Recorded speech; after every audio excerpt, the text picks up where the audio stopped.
warahmatullahi wabarakatuh. Selamat pagi, masih bersama saya. Sebelum itu saya ingin memperkenalkan diri terlebih dahulu. Nama saya Dena Puja Puspita, kelas 1C, semester 1, Prodi Pendidikan Agama Islam, Universitas Islam Negeri Fatmawati Soekarno Bengkulu.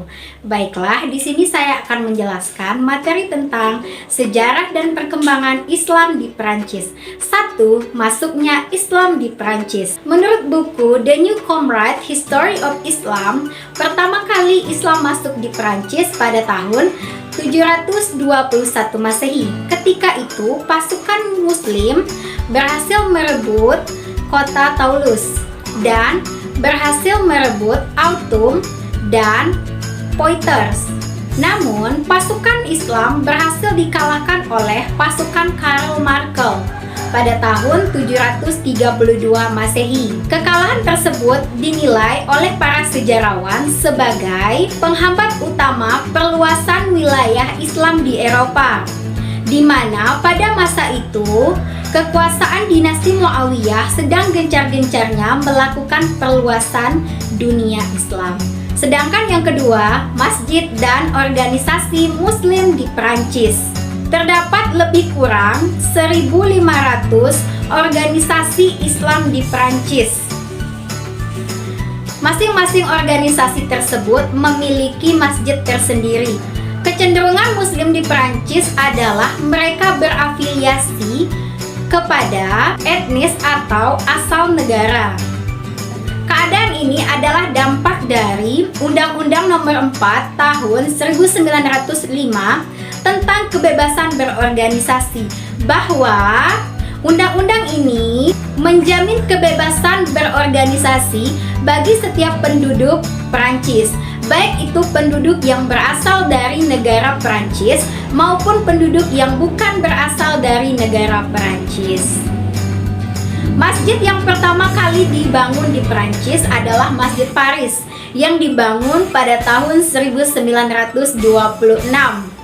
Istilah yang digunakan pemerintah Perancis untuk menyebutkan tempat ibadah umat Islam adalah mosque.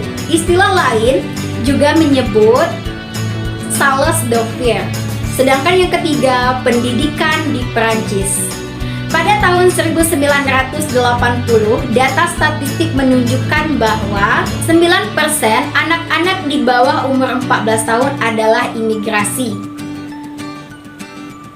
Data tersebut juga menunjukkan bahwa 2/3 dari mereka duduk di bangku ke taman kanak-kanak dan sekolah dasar. Sementara itu, dengan semakin bertambahnya populasi Muslim di Perancis, kebutuhan akan meningkatnya fasilitas pendidikan Islam pun semakin bertambah. Menurut peraturan, sekolah swasta tidak mendapat biaya operasional dari negara. Hambatan lainnya juga adalah pada tingkat pendidikan dasar, mata pelajaran agama tidak mendapatkan tempat di dalam kurikulum sekolah. Hal ini tentunya dapat mempersulit anak-anak penduduk Islam untuk memperoleh pendidikan agama yang komprehensif.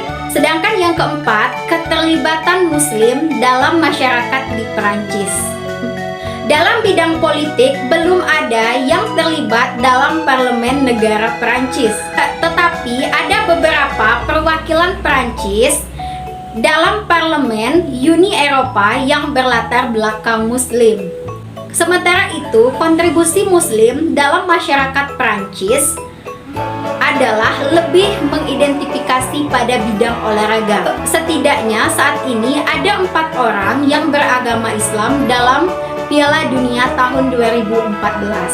Banyaknya warga imigran dan generasi selanjutnya dari imigran yang tinggal di negara Perancis menuntut untuk persamaan dalam berbagai bidang.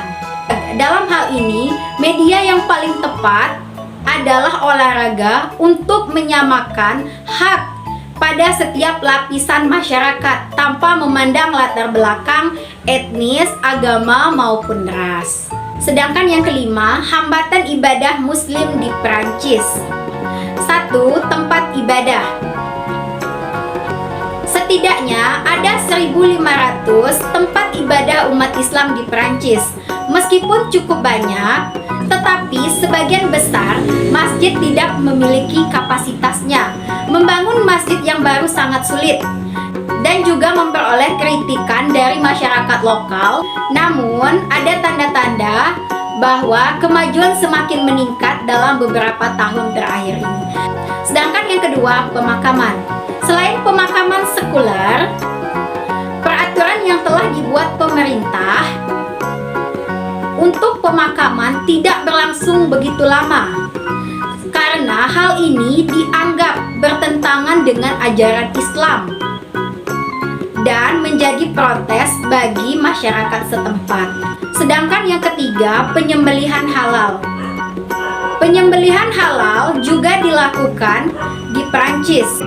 Namun ketika permintaan daging meningkat, penyembelihan konvensional dialihkan menjadi penyembelihan halal.